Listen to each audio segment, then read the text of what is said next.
आज मैं आपको जानकारी दूंगा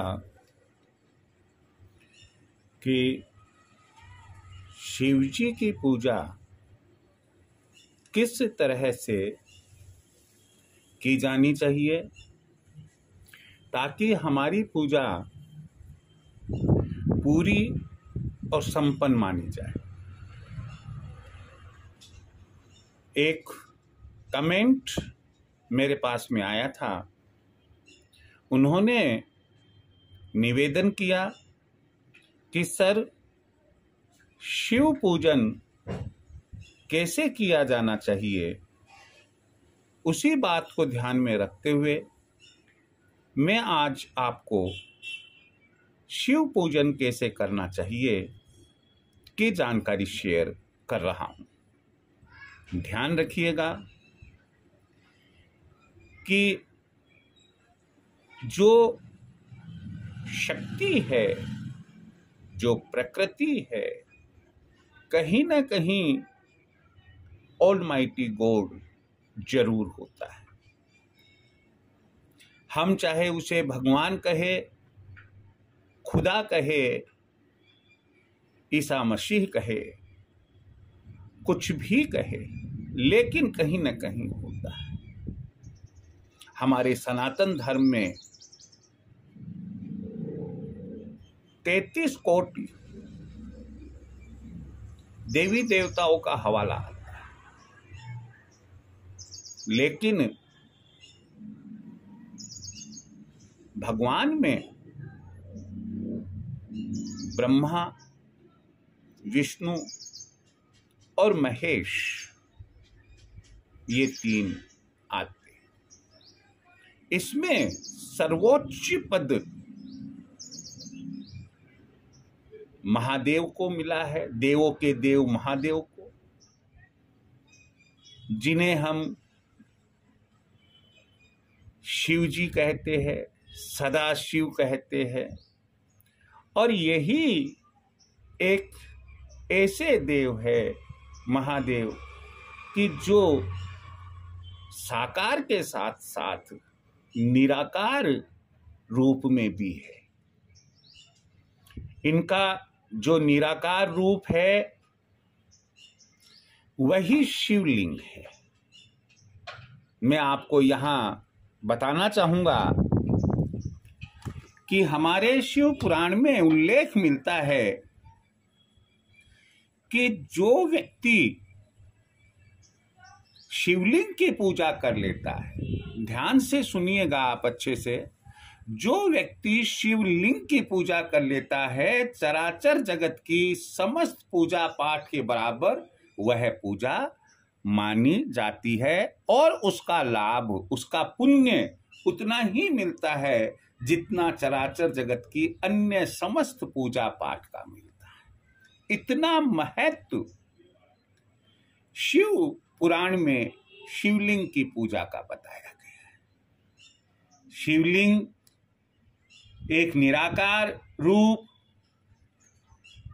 और इसकी पूजा हम कैसे करें, इसके लिए हमें ध्यान रखना है कि सबसे पहले तो हम अपने घर से स्नान आदि से फ्री होकर, पवित्र होकर, शुद्ध होकर एक तांबे के पात्र में, जिसे हम तांबे का लोटा भी कह सकते हैं, राम सागर या गंगा सागर भी कह सकते हैं, एक तांबे के पात्र में शुद्ध जल भर कर ले जाए। यहां इस चीज को भी ध्यान रखें कि बहुत से जो शिव जी के भक्त है वो चाहते हैं कि मैं शिव जी को स्नान न केवल जल से बल्कि अन्य वस्तुओं से भी समय समय पर कराता रहूं। तो सवाल यहाँ पर है कि ये अन्य वस्तुएं और क्या क्या हो सकती है जिससे कि हम शिवलिंग पर स्नान के लिए काम में ले सकते हैं, जलाभिषेक के समय हम काम में ले सकते हैं।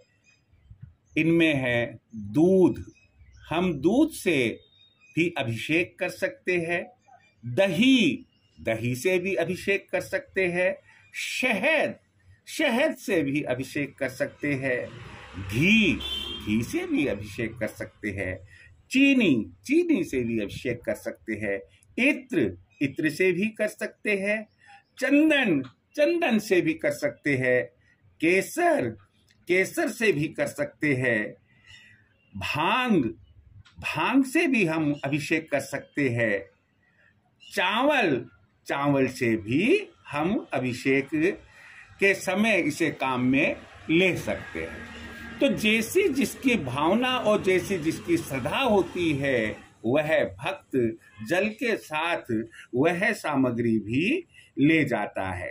तो अब सबसे पहले वह भगवान शिव के मंदिर शिवालय जाएगा।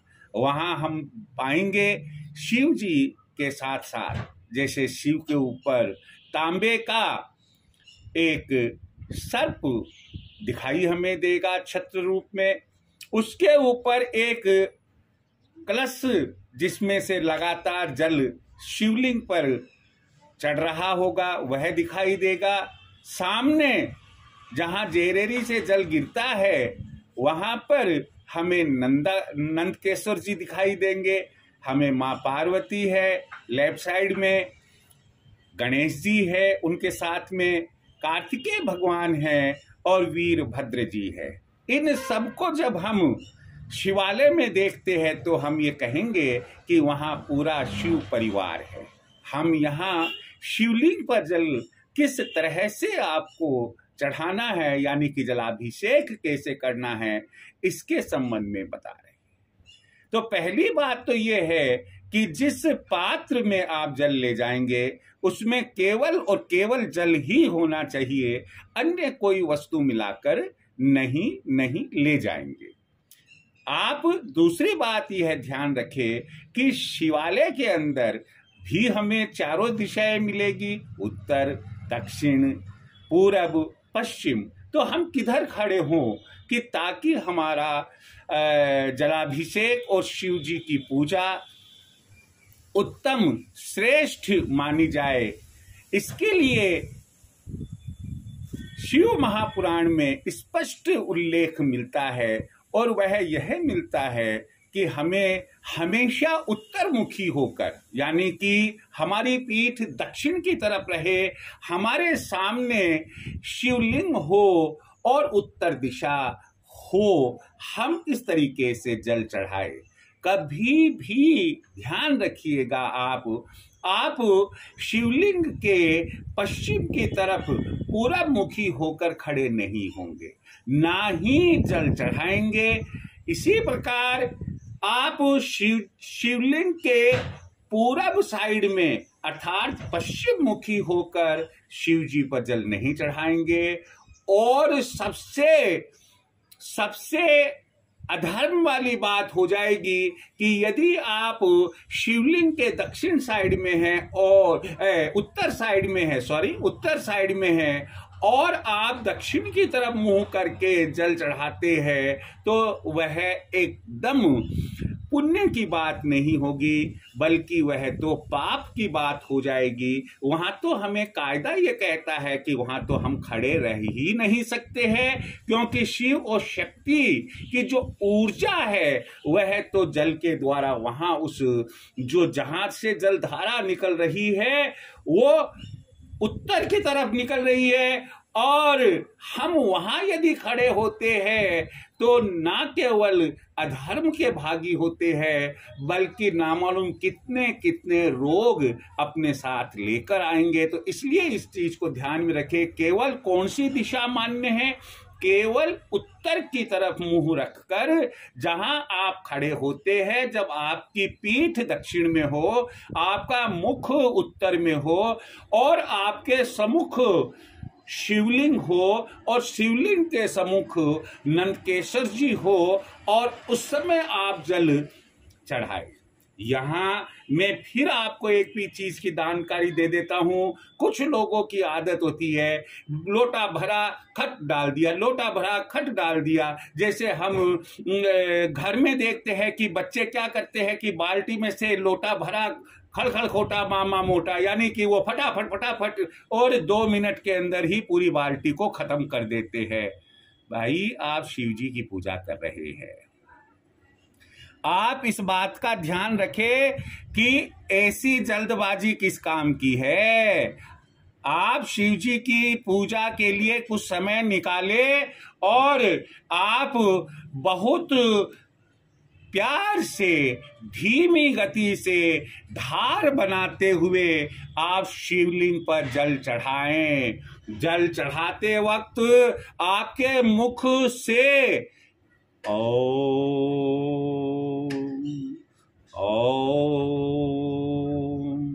ओम यानी कि प्रणव का उच्चारण निकलना चाहिए। सबसे बड़ा यह मंत्र होता है। या आप जल चढ़ाते समय नमः शिवाय, नमः शिवाय, नमः शिवाय इस मंत्र का उच्चारण होना चाहिए। तो आप इनमें से कोई भी मंत्र का उच्चारण करते हुए जलाभिषेक कर सकते हैं। जलाभिषेक के समय ही आपको यदि दूध से जलाभिषेक करना है, दही से अभिषेक करना है, शहद से करना है, घी के साथ जलाभिषेक करना है या अन्य और किसी चीज के साथ जलाभिषेक करना है, तो यह कार्य भी उत्तर की तरफ मुख रखकर ही आप करें।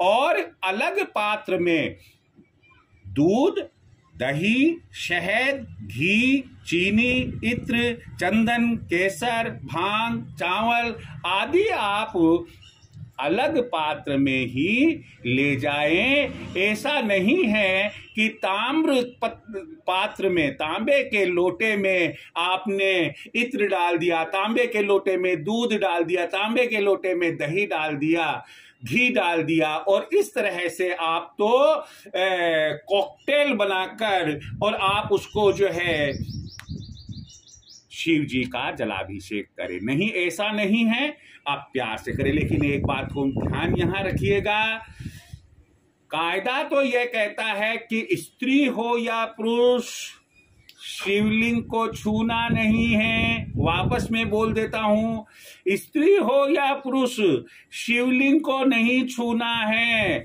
इसलिए आप ऊपर से ही शहद, चीनी, दही, दूध जो भी चढ़ाना है चढ़ाइए। विशेष रूप से माताएं और बहनें तो उसको छुए तक नहीं, अन्यथा उनकी समाधि भंग होगी और आप घोर पाप के भागी बन जाएंगे। अब यहां पर एक बात और जो ध्यान में रखने की है वह यह है कि हम शिवलिंग पर जब जलाभिषेक करते हैं, दूधाभिषेक करते हैं, शहदा से स्नान कराते हैं, हाँ गन्ने के रस से भी स्नान कराया जाता है, चीनी चढ़ाई जाती है, तो ये सब चीजें हम बैठकर चढ़ाएं या खड़े होकर। तो आप ये देखिएगा कि इस प्रश्न का जवाब हमें मिलना बहुत जरूरी है। क्यों? क्योंकि शिवलिंग की स्थापना दो में से किसी एक प्रकार से होती है। पहला प्रकार इसका यह है कि जब शिवलिंग जो बना हुआ है वो पृथ्वी से चिपका हुआ है, जिस फर्श पर शिव परिवार है उस फर्श पर वो चिपका हुआ है, उसके कोई स्टैंड बना हुआ नहीं है। ऐसा शिवलिंग शक्ति शिवलिंग कहलाता है। और शक्ति शिवलिंग पर जब आप जलाभिषेक या पूजा करते हैं तो ऐसी परिस्थिति में आपको बैठकर ही जलाभिषेक करना होगा। लेकिन ज्यादातर हमारे भारत में, हमारे हिंदुस्तान में जो शिवालय बने हुए हैं उसमें आप ये देखेंगे, अगर बहुत ध्यान से देखें या अभी सुनते सुनते भी सोचेंगे, तो एक जैसे शिव जी का डमरू होता है, यदि हम उसका एक भाग जमीन पर रख दे तो वो स्टैंड का रूप लेगा और मुट्ठा पकड़ने में आ जाएगा, और ऊपर का जो भाग है, जो गोल सर्कुलर वृत्त जैसा है, सर्किल जैसा है, उस पर शिवलिंग बना हुआ है। इस तरह से वो जमीन से उठा हुआ होगा, जमीन से चिपका हुआ नहीं होगा। शिव परिवार के साथ जब इस प्रकार का शिवलिंग अगर आपकी कॉलोनी में, आप जिस शहर में रहते हैं उस शहर में बना हुआ है, आप जहां शिवालय जाते हैं वहां है, इस शिवलिंग को विष्णु शिवलिंग कहते हैं और इस पर जलाभिषेक खड़े होकर ही किया जाता है। तो इस तरह से शक्ति शिवलिंग पर बैठकर जलाभिषेक करें और विष्णु शिवलिंग पर आप खड़े होकर जलाभिषेक करें। आपको जैसी मैंने जानकारी दी कि जलाभिषेक के समय आपको क्या क्या चढ़ाना चाहिए वो बताया, लेकिन क्या नहीं चढ़ाना चाहिए ये भी तो हमें जानकारी होनी चाहिए। हमने देखा कि क्या क्या चढ़ाना है जलाभिषेक में जल के समय। तो इसमें पहले मैं एक छोटी सी बात और जोड़ना चाहूंगा कि पुष्प में शिव जी को सबसे ज्यादा जो प्रिय है वो है बील्व पत्र के पत्ते और आकड़े के फूल, ये सर्वाधिक प्रिय शिव जी को है। तो आप जब भी शिवलिंग की पूजा करने के लिए जाए तो आपके साथ में या तो बील्व पत्र होना चाहिए, लेकिन बील्व पत्र का ध्यान रखें आप यहाँ कि बील्व पत्र 3 पत्तों के दल वाला आप ले, कटा फटा नहीं होना चाहिए, कीड़े मकोड़े उसमें लगे हुए नहीं होने चाहिए, जल से उसे शुद्ध करना है और उसका जो चिकना भाग है उसको शिवलिंग पर रखना है। और ऐसे कम से कम 3 बील पत्र के दल आप अवश्य रखें। या बाद में आपके धतूरे के फूल, आप जिसे धतूरा ही बोलते हैं, धतूरा आप चढ़ाएं, या बाद में आकड़े के फूल आप चढ़ा सकते हैं। लेकिन आप क्या नहीं चढ़ा सकते हैं वो ध्यान रखिए। आप नहीं चढ़ा सकते हैं हल्दी, भूल कर भी आप हल्दी नहीं चढ़ाएं। कनेर का पुष्प, ये पीला, लाल, सफेद कई रंगों में उपलब्ध होता है, इसे भी ना चढ़ाए। कमल का पुष्प, यह भी नहीं चढ़ाया जाता है। केतकी यानी कि केवड़े का पुष्प फूल, इसे भी ना चढ़ाए। शिव जी को कभी भी कुमकुम या रोली जिसे हम कहते हैं वह ना लगाएं और नारियल पानी भी आप ना चढ़ाएं। इस तरह से आप यथाशक्ति पूजन करें और पूजन करते समय आपका कर्तव्य बनता है कि आप एक जो पूजन मंत्र है मैं आपको बताने जा रहा हूं, इस पूजन मंत्र का जप करें, थोड़े दिनों में याद हो जाएगा। मंदार मालांकलिताल काये कपाल मालांकित शेखराय दिव्यांबराय च दिगंबराय नमः शिवाय च नमः शिवाय। मैं एक बार पुनः बोल रहा हूं। मंदार मालांकलिताल काये कपाल मालांकित शेखराय दिव्यांबराय च दिगंबराय नमः शिवाय च नमः शिवाय। इस प्रकार से ये पूजन मंत्र शिवजी की पूजा करते समय आपको बोलना है। और जब आपकी पूजा अर्चना हो जाए उसके बाद आप शिव जी को घी शक्कर का भोग लगाए, धूप दीप करें और शिव जी की आरती आपको बोलनी है। शिव आरती बोलने के बाद में हम आपको ये जानकारी दे दे कि आप जो परिक्रमा लगाएंगे वो केवल अर्ध परिक्रमा ही लगाएंगे, अर्थात शिवलिंग के बाएं से का मतलब ये होता है कि आपका मुख पूरब दिशा की तरफ हो।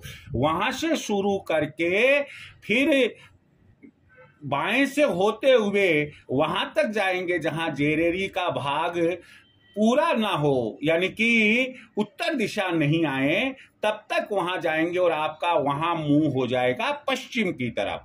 फिर पुनः लौटकर आप वहीं आ जाएंगे जहां से आपने परिक्रमा शुरू करी थी। कुल मिलाकर सारांश यह है कि शिवलिंग की जो परिक्रमा की जाती है वह अर्ध परिक्रमा की जाती है।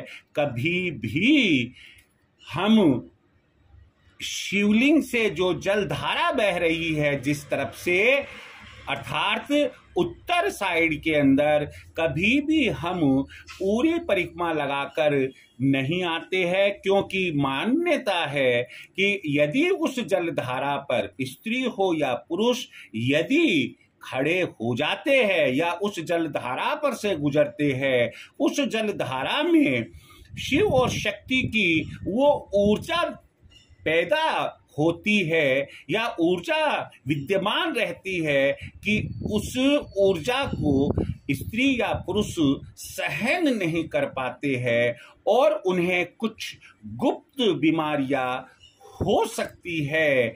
वैसे भी इसे कहते हैं कि ये पुण्य का नहीं बल्कि पाप का भागी वह व्यक्ति स्त्री या पुरुष बन जाता है जो उस जलधारा को लांघ कर जाता है। इसलिए इस चीज को भी हमें ध्यान में रखना है। अगली बात जो ध्यान में रखने की है वह यह है कि शिवलिंग पर जो जल हम चढ़ाते हैं उस जल को चरणामृत मानकर आप ग्रहण कभी भी ना करें। यह शास्त्रों में उल्लेख मिलता है कि कभी भी उसको चरणामृत मानकर आप ग्रहण ना करें। लेकिन यदि किसी को घर में, आपको या आपके परिवार में किसी सदस्य को ऐसा कोई असाध्य रोग है कि चिकित्सक डॉक्टर्स कह देते हैं कि भाई अब तो ऊपर वाला ही इसे ठीक कर सकता है, तो आप ये पक्की बात मानकर चलिए, विश्वास रखिए कि उस शिवलिंग पर जो आप जल चढ़ाते हैं और जैरेरी से जो जल नीचे गिरता है, आप जमीन पर गिरने के पहले एक कटोरी में या कप में वहां से ले आए और यह मानकर कि वह औषधि तुल्य है। आप जिस सदस्य को असाध्य रोग है उसे 2-2 चम्मच दिन में 2-4 बार आप पिलाएं। ऐसी मान्यता है कि वह असाध्य रोग भी ठीक हो जाता है। इस तरह से मैंने आज आपको शिवलिंग की पूजा किस तरह से की जाती है, क्या सावधानियां हमें रखनी चाहिए और किस तरह से हमें पुण्य प्राप्ति होती है, इन सब की जानकारी मैंने आपको दी। मुझे उम्मीद है कि आप इससे लाभान्वित होंगे। ओम नमः शिवाय। जय श्री कृष्ण।